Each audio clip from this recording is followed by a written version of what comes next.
but he's officially. Well, Peter, you might be the first person on this planet that has ever shut me up for this long. Good old Heraclitus, I tell you, that wild and crazy guy. If I came to you and I gave you $10,000 for 20% of the company. Deal. Yeah. So, is that a verbal? Younger than us, sorry to say, Joseph. What, younger than 20? Joe, we're just trying to help you because clearly you've lost control of the conversation. I never, you know what? With all due respect, I never had control of the situation. Doesn't mean I'm overgone. What doesn't kill me makes you stronger. Look at you! You are insane. How did I do that? You're insane. Well, hello everybody. How are you? Welcome to the show. By the way, do you like my tchotchkes in the background? I'm really enjoying the idea of being at a desk, like a talk show host would be at their desk. I'm at a desk. And the things that are behind me are all aspects of my life, facets of my life. Maybe they're little Easter eggs for you, and maybe they aren't. But there's the ability to kind of, I like it. I like the change in the green screen option as well. Mr. David Libby is here. He said he loves the background. And Tom said he forgot to wear his pink shirt today, but he's here. Well, we'll see you in the Zoom. Yes, and we're back to Zoom as well, which is kind of cool. I've been mixing it up a lot. Last night, another evening show with Instagram, with a pre-recorded version of Instagram. And I kind of fiddled through a few things and figured out what worked in terms of when to use Instagram and when not to, and how to make sure, because Instagram is vertical, but ultimately this is horizontal. So that has to be factored in. And I think I figured that out as well. Tomorrow's a show at 11. Friday, I'm going to move to like a breakfast community show. More about that soon. So definitely mixing things up, and maybe justifiably so, because today is you're in control day, and honestly, I don't know that I feel in control at all these days. These days, I feel often that I'm completely out of control. And that's just the way of the world, right? It's the way that the world has completely, dealt us a bit of a body blow. But the question is, how are we adapting? How are we evolving? How are we at least controlling the controllables, right? How are we controlling the controllables and recognizing that so much, unfortunately, or fortunately, is out of control? Maybe it's liberating to you, and maybe it isn't. I don't know. Quick update on the JAFFE coin. The JAFFE coin has now broken $2. It's clearly not about the price. It is about the value being created and how many people are becoming part of this rising tide and this JAFFE economy. It's interesting. I'm still playing around with this idea of 2 for 1. And I'm going to keep on doing it, right? So all you got to do is register on rally.io, buy JAFFE coin, send me one or more, just one or more, like one is enough. Tipping is appreciated, and I will send you back 2 in return. So you send me 1, I'll send you back 2. You send me 100, I'll send you back 2. It's 1 for 2. But anything over and above is appreciated. And then I've been playing around with all these different things, and I will share them with you. But right now, I want to remind you that Sandra D. Robinson is in tomorrow at 11, Jeff Kirshner on Thursday. But today we are focusing on Ashley Zeckman. She's the Vice President of Imprella Communications. And she's a friend of Carla Johnson's, which automatically, I already liked her. But now I really, really like her because, of course, Carla Johnson has been an amazing, amazing friend of the show. Well, let's do birthdays quickly. Lon Atremba, the legendary Lon Atremba, the even more legendary Rob Norman, Jeff Clacko. Happy birthday to you on Facebook. Scott Brew, Precious Pearl, what an amazing name. Eddie Faulkner, Jamie Driver. Hopefully you guys are having a tremendous, tremendous day. Why wouldn't you? Because you are in control. at least to the best of your ability. Well, right now, I'm going to control the seated soliloquy, and I'm going to do my very best to pronounce this word correctly. Brandividual. Brandividual? Is that right, Ashley? Brandividual. Not, yeah, brandividual. This is a term that that Ashley actually introduced me to, and I'm going to be honest with you. I don't know exactly what the word means, but I'm going to take a stab at my gut association, and then Ashley can correct me when she comes into the show. So as we're going to be discussing influencer marketing, and in particular from a business to business or B2B standpoint, I thought I would respond in context. So to me, a brandividual is a thought leader, subject matter expert, and or a person of influence that can talk honestly, accurately, credibly, and or persuasively on behalf of a brand. And here's the kicker: without being controlled by the brand and or when the brand is not present. So that's important as well. The brand is not present when they're doing the talking. I think a lot these days of the world of Clubhouse, mainly because I spend a lot of time in Clubhouse. And one of our recurring conversations is about the new skills required for social media monitoring and listening. Specifically, what do you do when a third party is talking nicely or conversely talking smack about you? Do you even know when this is happening? And if so, what are you doing about it?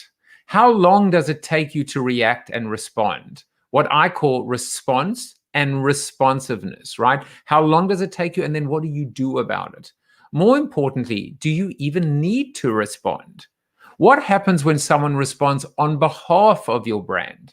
And by someone, I refer to your community, your advocates, your ambassadors, your brandividuals. If you were standing in a crowded room, imagine, and someone was to talk favorably or unfavorably about a friend, a family member, a working colleague, would you remain silent? Would you keep quiet? Or would you either come to their rescue or validate the point of view with agreement and perhaps a build or two? The same should be the case with businesses and brands. And in the B2B space, when reputation, track record, case studies, testimonials, and referrals are so critical to success, this has to be even more important to create a trusted army of spokespeople. Now, while I might have used the word in a completely different context, one thing I know Ashley and I will be in violent and vehement agreement with, and that is trust. The key is trust, and with it, transparency, disclosure, and a playbook that is an open book. This is how influence must work in a space which is often opaque. Not as much a popularity contest, but more so one that is based on meaningful and manageable conversations, one in which enduring relationships are built and based on consistency, accountability, and delivery. Well, I'm looking forward to getting graded now on the basis of whether I was completely off base or on track, or maybe even off base, but still something that I think Ashley would be able to get behind. Ashley is the vice president of Imprella Communications, and she has over 14 years digital marketing experience, which in marketing years is about 140. Her background includes expertise in B2B influencer marketing, content strategy, and social media. So all of my wheelhouse. So I cannot wait to bring her on. Ashley, welcome to the show. Thanks for having me today. I'm excited. So what did you do in the end, by the way? Did you go to the hotspot or did you go back to the original Wi-Fi connection? I tried the hotspot. It was, as you predicted, worse. So I do have another Wi-Fi I can connect to if for some reason we get disconnected that I'll try. So sorry for the spotty internet. Working from my new office for the first time since I've worked here. So just trying to, figure out how to make it work in COVID times. It's a hell of a story. I mean, we're all pivoting, swiveling, darting, zigging, zagging. I mean, we both are dealing with power outages. Well, you're dealing with a major power outage, and I just had my fridge fail. So, but we're adapting, right? And so I appreciate you adapting for the show, and more importantly, this got to be kind of surreal for you. You're in your new offices, and you're all alone. It's very strange, very echoey, and to be honest, it gave me a little bit of anxiety to have to go work from somewhere else and try and be comfortable and do something awesome like this in a place that I'm not used to. So definitely forget what it's like to be working in an office environment. Isn't that crazy that an office could become a place of anxiety, right? Because, and this is part of our lives. I still, I went for my physical yesterday, and my doctor put out his hand to shake my hand, and I'm like, I don't know what to do. And then I just, I went, like, I just shook it. I shook his hand firmly. I mean, he's a doctor. I assume that if anyone's going to be clean, he's going to be clean. But I actually, like, it felt really good to just give him a firm shake and then wash my hands about 10 times. I won't lie. I have my hand sanitizer right here, and there's not even anyone else here with me. So I feel you on that. So Christopher Penn and Tom Morris are having a whole conversation right now on YouTube about the JAFFE coin. Chris, I will tell you anything you want to know about the JAFFE coin. One of the things that's interesting, by the way, about the JAFFE coin is I've decided to get a shout out on the show is 10 JAFFE coins. Now, why is that interesting? Well, what's going to be interesting, I should say, is the fact that no matter what happens to the JAFFE coin, it's always going to be 10 coins. So, at the beginning, that would have been $3.33 $3.33. Right now, it's about $20. It may be $2,000 at some point, but I'm not going to change the number of coins. So in some cases, I've had to change the numbers based on the volatility of the fluctuations. And in other cases, I'm saying, hey, listen, these are the number of coins. You can buy them now and at a discount, or you can buy them later at a premium. Let's see what happens. So Glenn says, my JAFFE coin is zooming. So there you go. And Glenn adds, he says, our offices at Johns Hopkins have now pushed office openings to September and will likely extend beyond that. So actually, I think your anxiety is going to be okay for a while. Don't worry about it. It's going to take a while. It's going to get used to this environment. But as you can see, it's a friendly environment. Yeah. All right. Yes, well, my bubble just got a lot bigger. Yeah, I lied. It's not really a friendly environment because we've gone into your past and we've, dug deep, and we've had all of these private investigators uncover these dark secrets about you, these shady elements of your past, such as, for example, they didn't have to dig too deep. Yeah, we've tracked you down. It turns out, even though you live in Minnesota now, and you lived in every state on the West Coast, you are originally from a small town in Eastern Oregon called Pendleton, known for its blankets and rodeo. So tell us a little bit about what it was like growing up how big is Pendleton? I think when I lived there at its peak, it was about 17,000 people. The next closest town was about 30 minutes. The closest mall was about an hour and a half. And my family actually lived 10 miles out of town. So I really grew up in the country with the Blue Mountains as a backdrop. It was beautiful, but it was dreadfully boring, if I'm being honest. Moved to Seattle the day after I graduated high school. What do you think growing up in a small town has ultimately meant, or, in terms of your own career, your advancement, your ambition? Does it help or does it hurt to come from a small town when you actually think about success stories and maybe your own career path?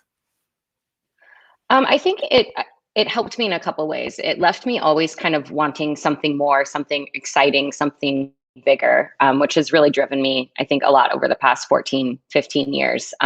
So just kind of always reaching for something new and exciting.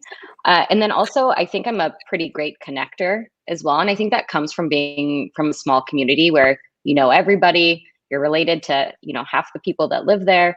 I mean, and that's an overstatement, but you know where I'm going with that. So yeah, I think it's really allowed me to form communities, both within marketing and in friendships. I'm kind of known as the person who has, you know, a few different groups of friends, but then when it comes time for orphans Thanksgiving or, you know, a housewarming party, I bring all of them together.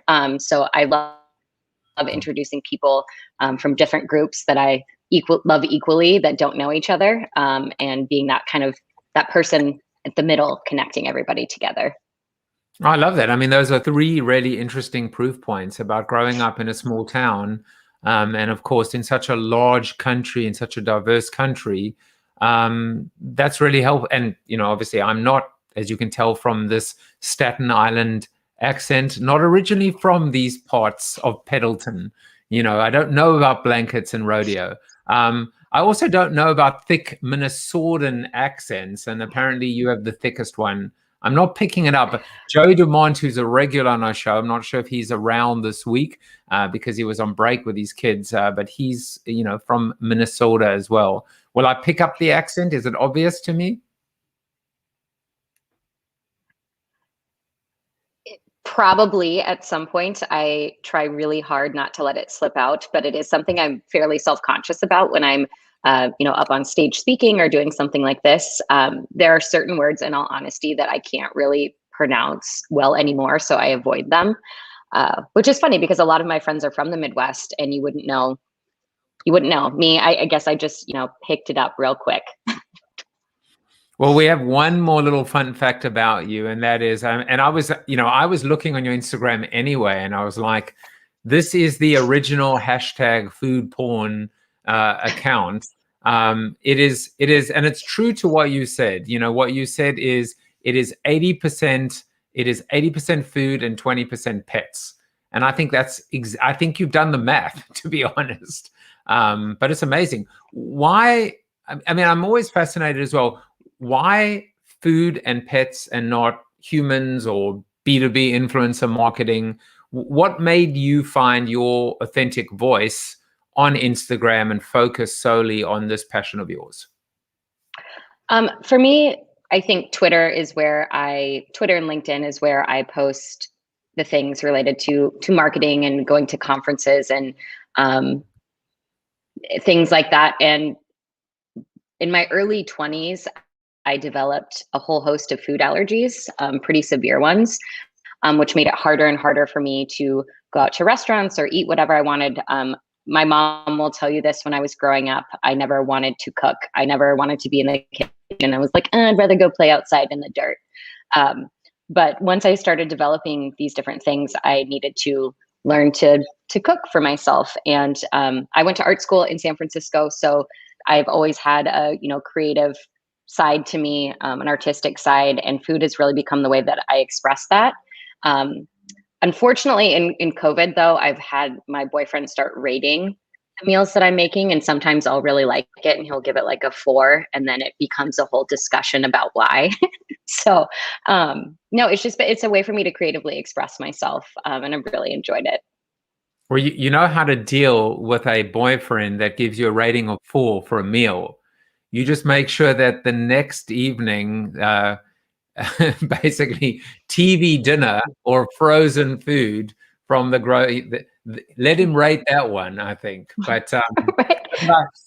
I appreciate finding, you know, it's amazing, these fun facts about people. They don't just reveal a little bit about them, but they're so interesting to like understand what motivates them, right? What powers them. And we just actually got a question from, we'll get into influence and influencer marketing now, but Chris asks, does the small town upbringing and idea of being the hub of your network color your preference for deciding what constitutes influence, hubs of networks versus subject matter experts?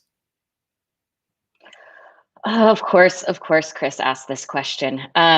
I think it absolutely does, because authenticity and trust and things like that are very, very important to me.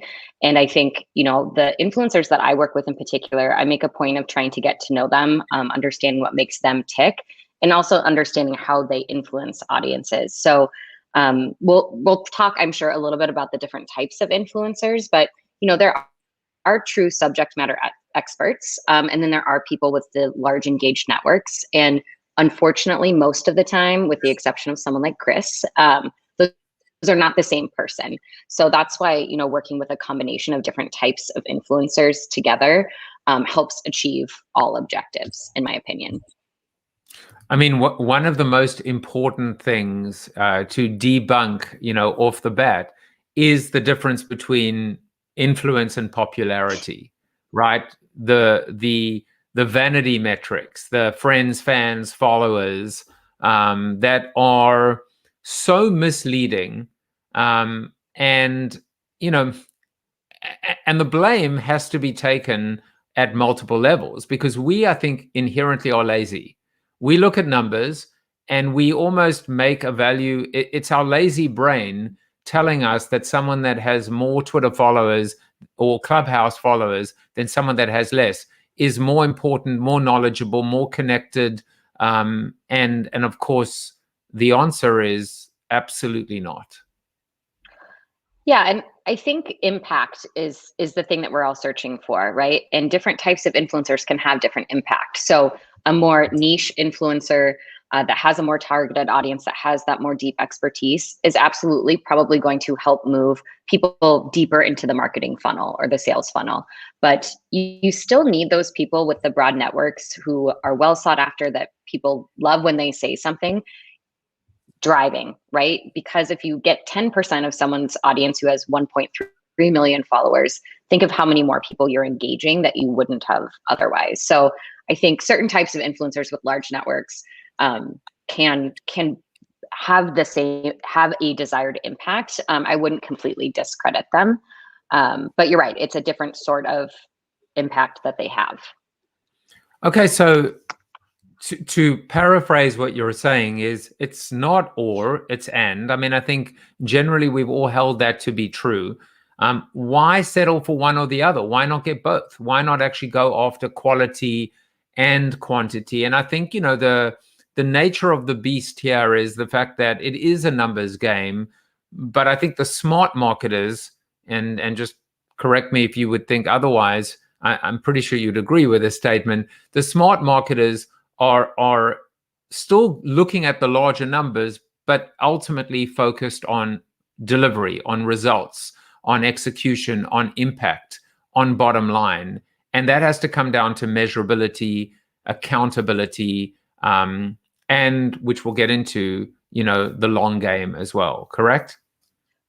I would absolutely agree with that. And one of the things we look at with the folks who have larger networks as well is, what is the makeup of their audience? So let's say, again, they have 300,000 followers. What percentage of those people look like the target audience that we're trying to reach? So again, especially when you're dealing with someone who has those large numbers, there is even more vetting that needs to take place to identify whether they engage the right people and whether they are using their platform in a way that aligns with the brand POV already.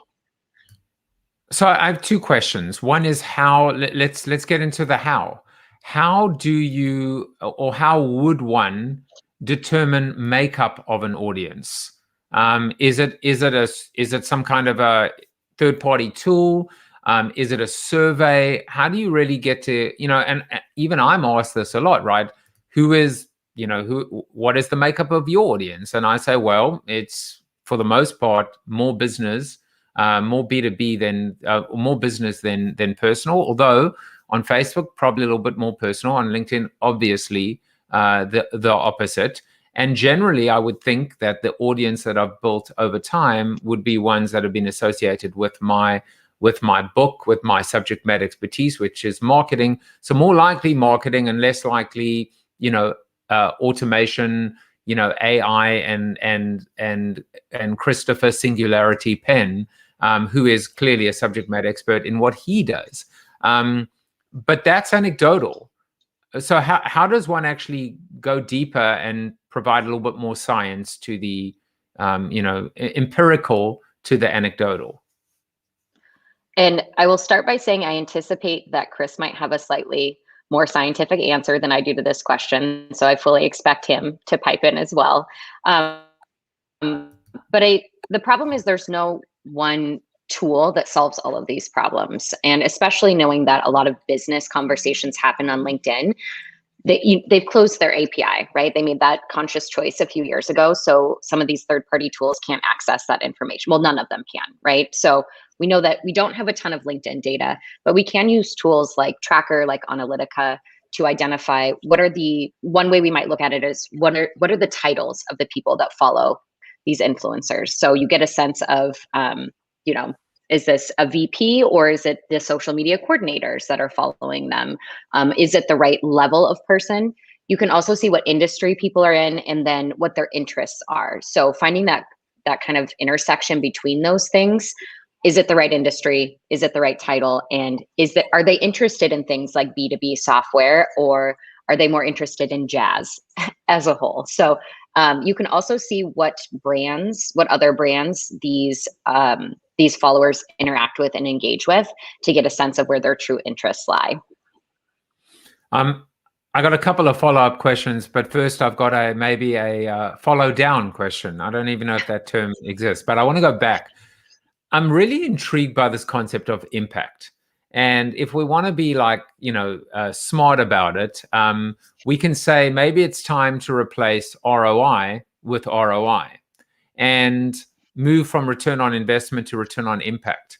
How do you measure impact? And specifically, how does the company, how do you on behalf of your brands, how do you measure impact in context of influencer marketing? Yeah, that's a great question. And I love the return on impact. I might steal that from you or borrow it. I'll send you some coins for it, some coinage. Yes, five JAFFE coins, and there it is, return on impact. See, Christopher Right? Penn, that's how you do it. I'm kidding. Uh-oh, he's got another question for you. Watch out. But you're very welcome. Return on impact would not exist without you, Ashley. Oh, well, thank you. So thinking of impact really depends on plan design, because a lot of brands come to us and say, I want to get in front of more people. I want to increase my time on page. And oh yeah, I also want leads, right? So most and again, that's what in my last 7 years or so that I've been working on B2B influencer marketing, that's time and again what we're hearing. Unfortunately, you really need to design the program, the activities, the content you're creating, all of these different things around which KPIs are most important. So if a brand wants awareness, they might get a different program and approach and strategy than one that is really focused on conversions. And that also means including different types of influencers depending on objective, which I know we touched on a little bit earlier. So the way to measure it is a combination of, a lot of these awareness metrics can come from tools like Tracker and Analytica that we can track without having access to a brand's website or anything like that.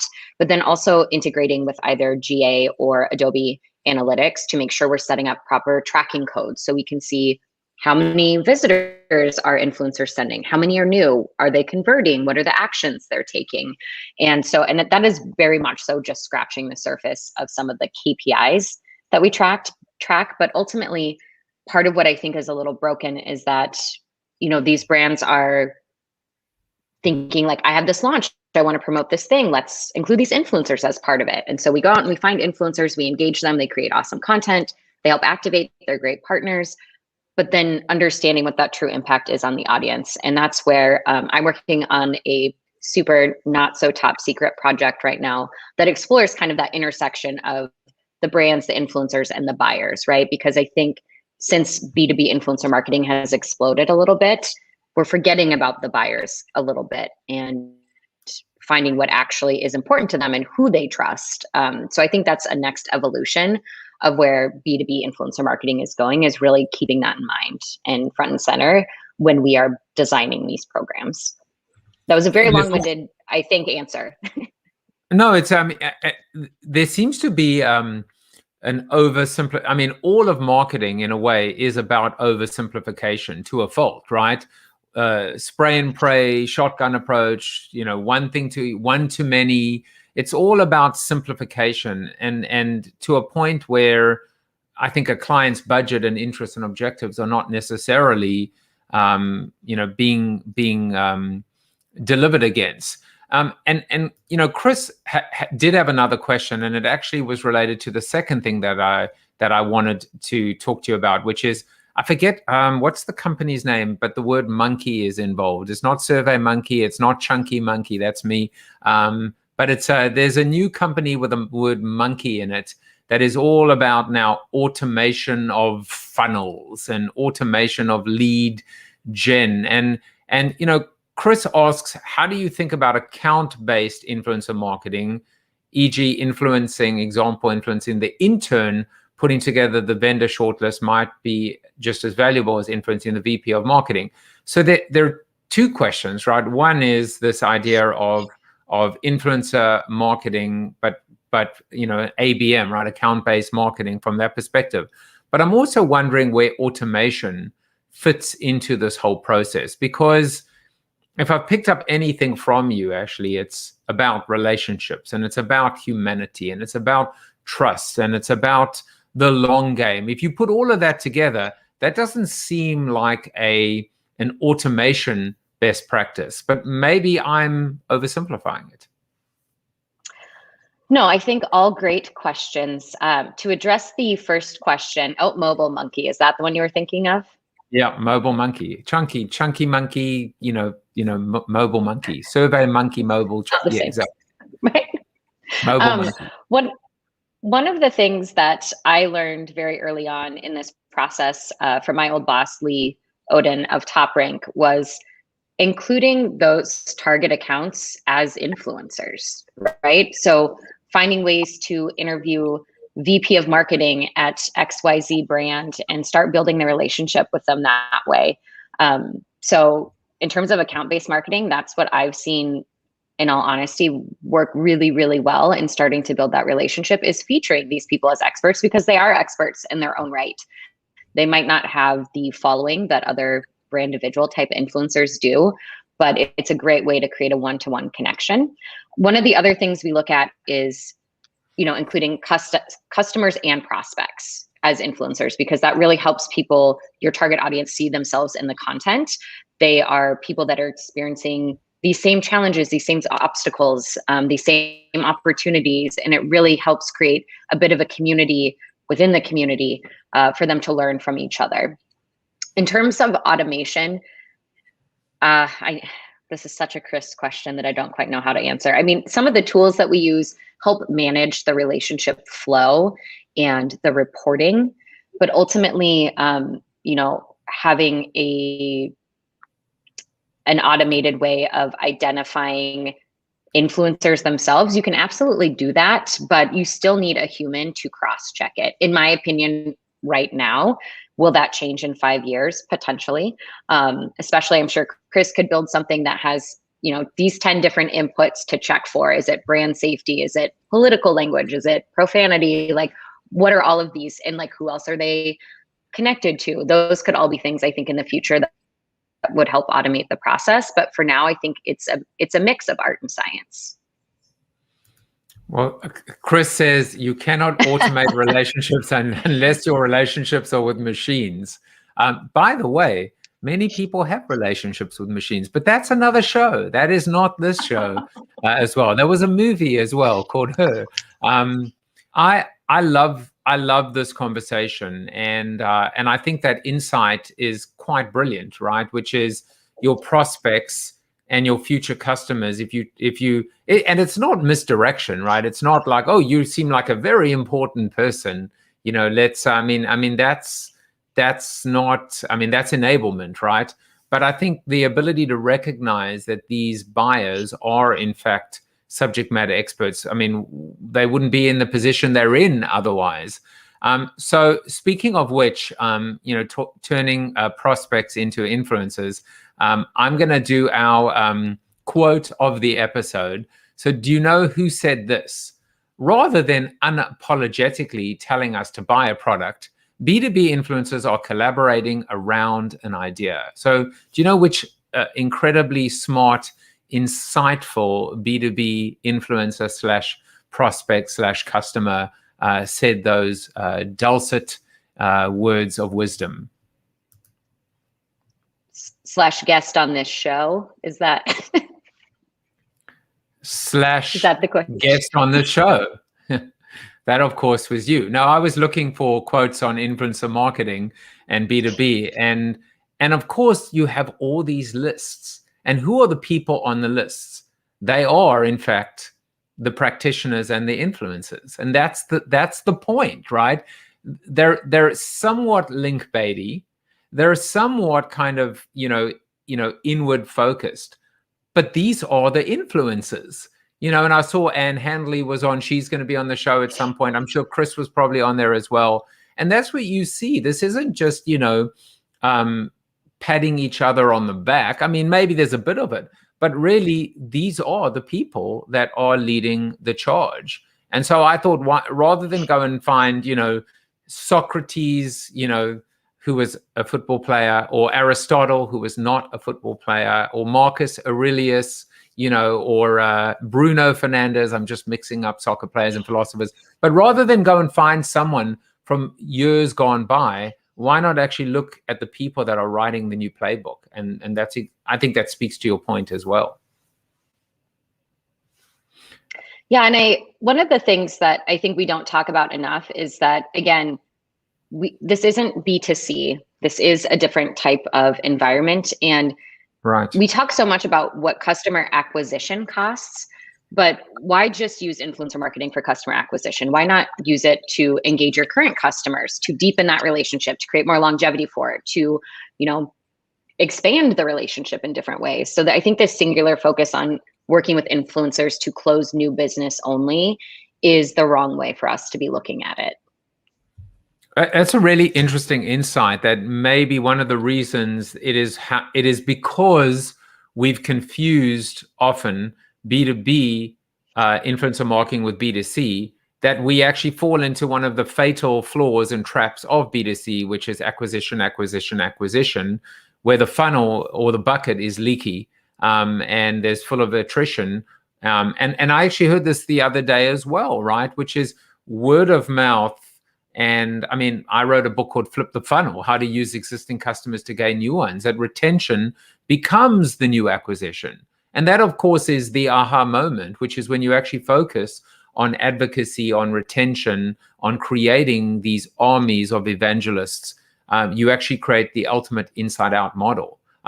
So we're going to get back to the different types of influencers. And so once and for all, you can tell me whether I was completely off base on brand individuals. But I love the fact that you volunteered and brought 2 case studies to the table to actually show what these companies, these best-in-class brands are doing with respect to exactly that point.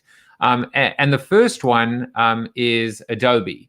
So I'd love for you to talk a little bit about the Adobe insiders and what they've done. And of course, we've seen many B2B companies doing and creating similar types of programs, but we're not talking about them. We're talking about Adobe. Well, Adobe is one of those beloved brands, right? And they are for a reason. And Ronnie Monty and the team at Adobe have just done such a great job of creating a true community with the influencers. So of course they have the events where, they bring in these influencers to speak, to create content, to engage with each other, to engage with executives. They also have things like private Slack channels that are ongoing, right? Where it's just for the influencers really to engage with each other. And I think that is what creates a true community, right? Like not all interactions have to go through the brand. They're using it as an opportunity to be the catalyst that brings all of these smart people together and connects them with each other. And, the more you build a program where influencers are aware of, what is required of them, because my belief is that, or my assumption is that there are some sort of contracts or, list of deliverables or things that are part of this program. But, people aren't just aware of that. They're aware of who else is in it with them, right? So it creates a little club of people that are learning exciting new things together. They have other people to bounce ideas off of and share things with. And the way that they've just gone about it is so incredible. I mean, it's classic Adobe, and that experience that they're creating. I love that. That's another key insight here, which is, and I certainly, I remember, by the way, I was kind of amused. I mean, normally as a public speaker, I'm the person giving the keynote or leading a breakout session, but I was, a good friend was working for Oracle at the time, and they invited me to their, as one of their insiders, to come to one of their events. And I went there kind of feeling a little dirty. I had to take many showers. But the best part of it was actually hanging out with my fellow influencers, but they really were friends. I mean, they were either old friends or they were new friends. And of course, there was a very interesting dynamic everyone begins by being, I guess, alpha on each other, which is there's like a standoffish, kind of sizing up the opposition. And eventually after a few drinks, everyone's the best of friends, sharing, war stories or horror stories, etc. But I think that's a great point, which is, and I think it gets back to what you were saying as well, which is when we got to think about the end user, the customer, the intermediate buyer, the end buyer, right? But we also have to actually think of the dynamic of the team. Absolutely. So, absolutely. Now, I think I should just invite Chris onto the show because he's asking all the great questions today. By the way, Chris, you know that each question costs you 10 JAFFE coins. I'm just saying. But he asked another brilliant question. Seriously, how much thought is being given to diversity and inclusion when selecting influencers in your experience? And how much of a consideration should it be so it's not the same old suspects? So fantastic question. Yes, I love this question. I would definitely say for me and my team at both agencies that I've worked at, this is 100% a priority. And this is also where that human element comes in, because you can look up people just based on certain keywords and number of followers, things like that in terms of what you're trying to get to. But that is when a lot of times the usual suspects come up. So it takes a little bit of digging outside of the tools and understanding how certain experiences might not look like they fit the exact mold of the type of influencer you're looking for, but they actually make someone an even better fit. So that is 100% been a huge drive for my teams in developing these influencer communities. And we're actually working on a project right now for a client around health inequity specifically. And we're going to include influencers. And this was really a chance to start digging in some new ways to figure out, who are the voices that are meant to be heard on this sort of topic, right? It almost would have been a bit of a miss if we didn't include influencers in this, because there are tons of stories out there to be told by advocates, by people who have experienced health inequity themselves. So 100% see this as a priority. In the industry at large, I think we're still struggling to really find a way to lift up these new voices. But that's part of the reason too why when we're looking at the categories, which I know we'll talk about it could be a different category of people that are like up and comers, where they don't have the network size and some of the connections, but they have a story that needs to be told, and we can help lift them up and bring them along as an influencer and help grow their influence. So love that question, Chris. It is a really, really important part of what we do, and doing it well to make sure that all voices are heard and represented. I mean, I clearly couldn't agree more, and I'll just add one build to that, which is something that I remember I would say back in the early days of join the conversation. So back in even 2007, which is if your customer is talking or if an influencer is talking and they have already a platform, just get out the way and let them do what they do best. But if they don't have the platform, but they have the purity, if they have the voice, then turn the funnel into a megaphone.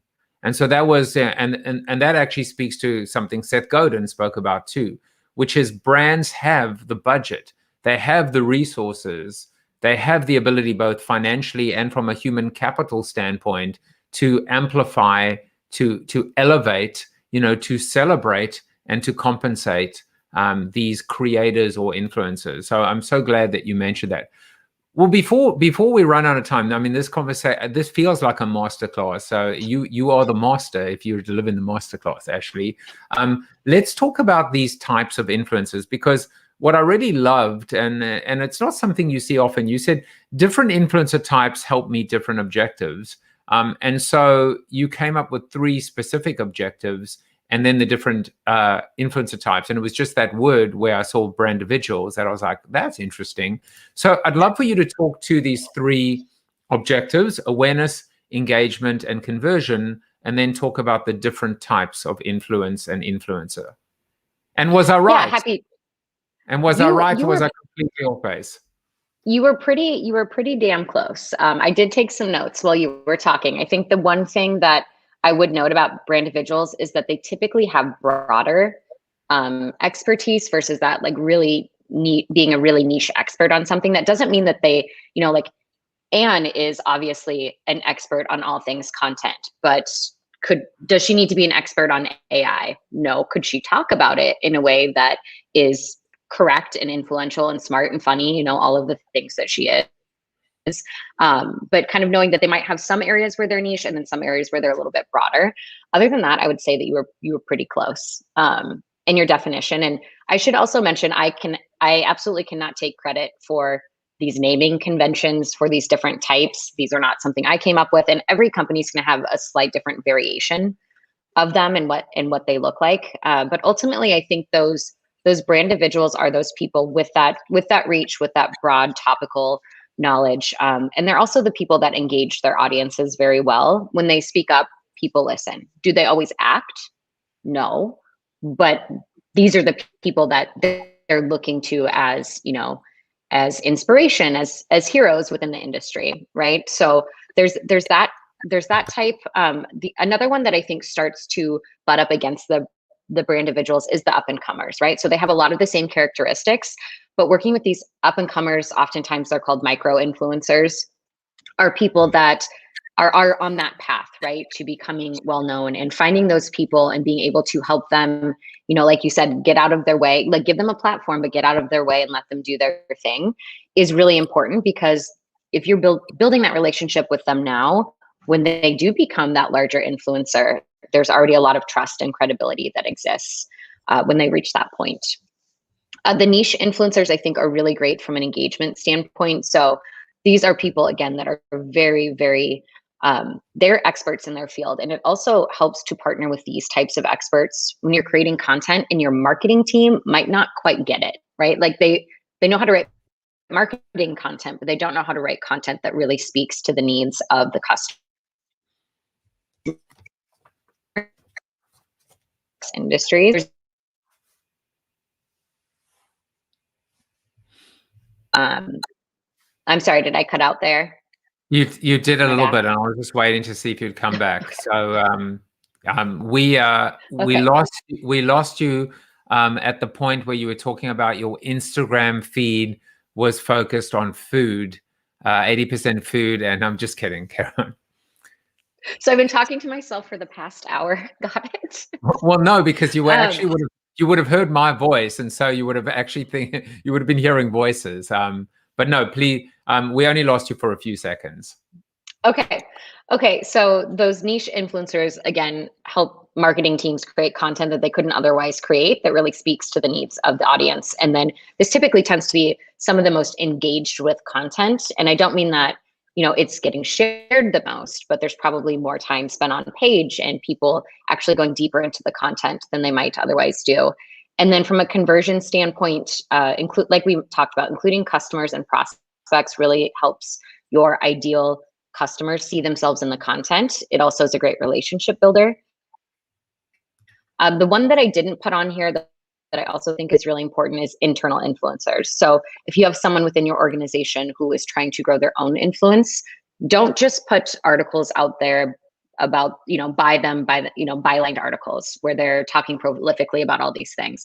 That's absolutely a tactic and something that you should be doing, but coupling that with having them being included as part of this group adds a lot of credibility to them as well. So, you're only as influential as the people you surround yourself with, right? So that's a great way to do that for internal influencers and experts as well.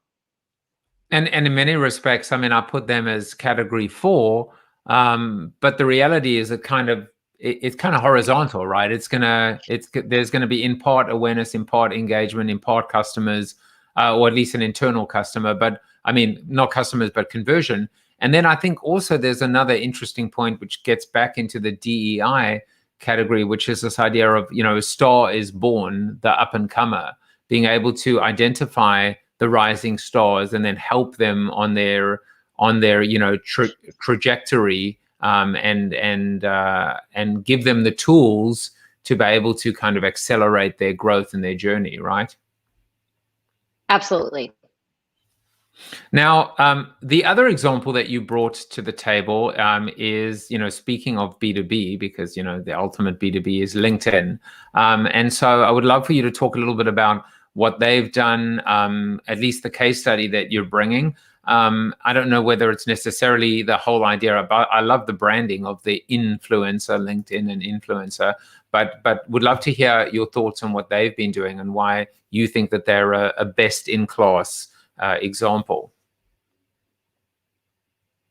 Yeah, so Judy and Garner from LinkedIn Marketing, who lead the influencer initiative, have just done such a phenomenal job, and it just speaks to who they really are. If you ever met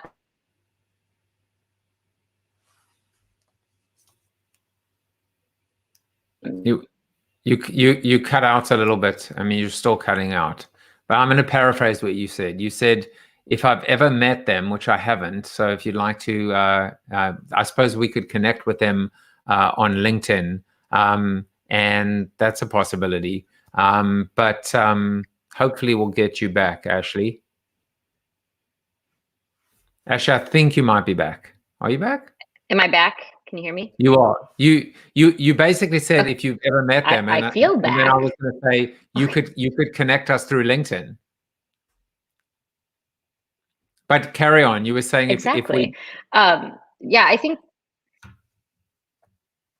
they've just done such a phenomenal job of taking a relationship first approach to their program, and this is a program that's years in the making to get it where it is.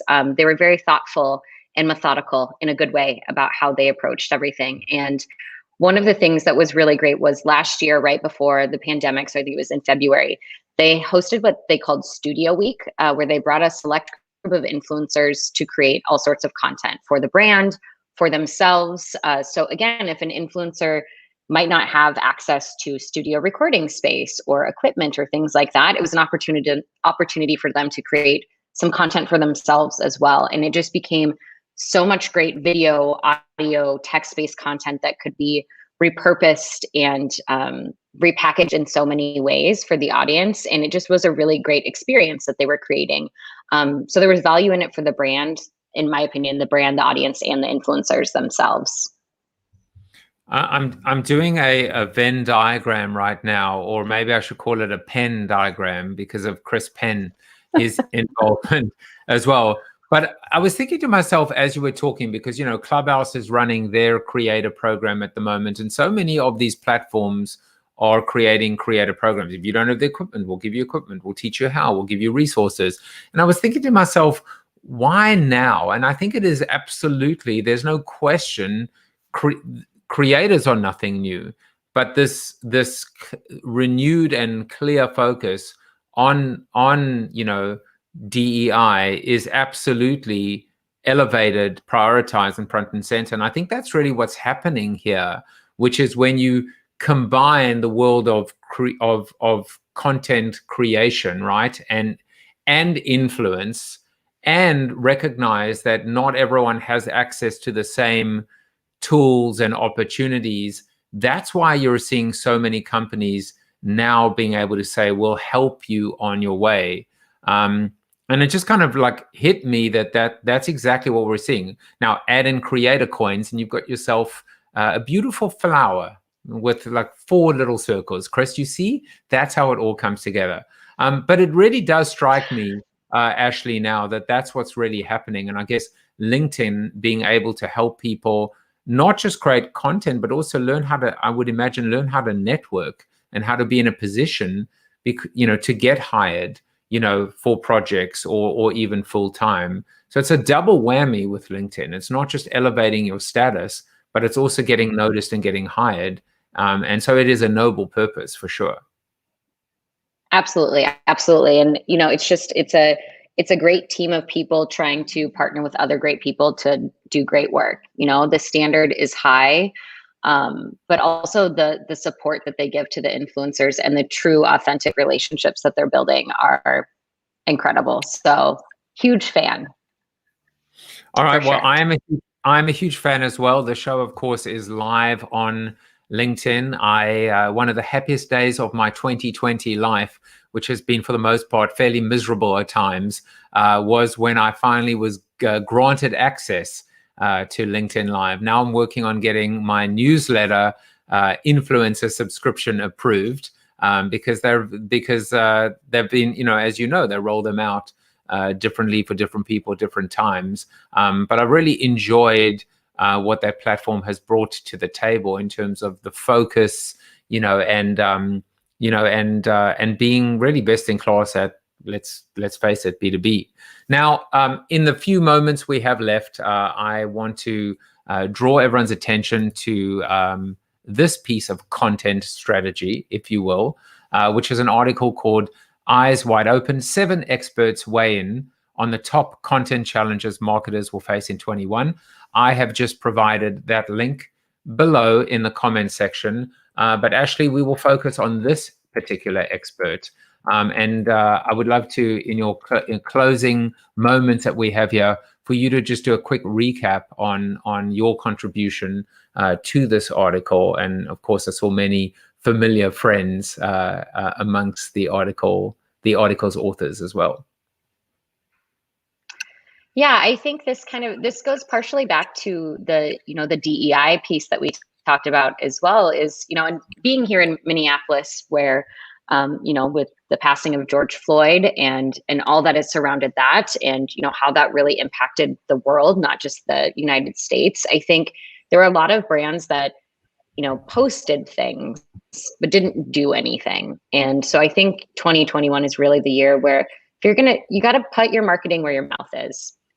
Generally speaking, if you say you believe in a cause, show that you believe in it, donate, do different activities that show your support, feature the voices of people that maybe are, don't have some of the same opportunities, but have great stories to tell, instead of going with the status quo, and making sure that, you have that alignment with core values. And I just think that trust, it will become even more important. And almost everything I've read has said that, a lot of, from B2B and B2C alike, people are abandoning brands that they don't feel like are being authentic when it comes to some of these issues and the way that they're marketing. So, be real people, be humans, I guess, is the gist of that. Be good humans. Absolutely. And, and build relationships with good humans as well, both inside and outside the company. I love this conversation today because so many times with influencer marketing, as I said, you feel like you need to take a bath or a shower afterwards. But this one restored a lot of my faith, because it injects both strategy and humanity into it. It's what you call, right, the long game, that this is not a quick fix. In the final minute that we have left, I just wanted you to touch on one more point, which I just thought was just so terrific, which is, you said, begin exploring by implementing small asks, and then over time, the relationship grows. What is a small ask or a quick win that can come from one of these early relationships? Yeah, I think if you are working with an influencer who has no idea who your brand is and doesn't have an existing relationship with an agency partner that they trust, like myself, hopefully, you don't want to go kind of full-fledged. Can you write this blog post for me? Can you be a guest on this thing? Can you come do this thing? I think it's really finding a way to ask something small and then show them the value they receive after that that piece of content has gone live. And it could be as simple as, I know you talked about list posts earlier as well, but what are some things you can do before you even reach out to start building those signals of credibility? So we have a whole process for kind of really creating credibility before even reaching out. And when you do reach out, make sure that it's something that's very easy for this influencer to do, aligns with their values, what they're already talking about. And then as the relationship grows, the things that you can do together will grow as well. Absolutely. And I've flashed up all the different ways that you can connect with Ashley and follow her words of wisdom, her subject matter expertise, because she is an influencer in influencer marketing, if you didn't realize that already. And she works for a company that knows a thing or two about a thing or two. So if you want to find out more about Imprella, that is an image with human beings, which is not necessarily what she's seeing right now, but hopefully things will return to normal. Ashley, I hope you had as much fun as Carla Johnson promised you. If not, you know who to complain to. No, this was a great time. Thank you so much for having me. It's been a blast. I have to say, I mean, I learned a ton. And you know who else learned a ton, of course, is Chuck Norris. You are Chuck Norris approved. There you go. We're going to head to the Zoom after show. Hope you can join us. And I will be back tomorrow. Take care, everyone. And thank you again, Ashley. Bye-bye. Thank you. Bye. Thank you for watching the show about hope, positivity, optimism, and if there's time left over, a little bit of marketing with your host, multiple author, and global keynote speaker, Joseph Jaffe. If you like the show, tell a friend or two. Please subscribe to the show. And if you want to get inside news, previews of upcoming guests, and much more, visit josephjaffe.com/subscribe to sign up for the show's newsletter. And despite the best ministrations of your wife, you still look ugly.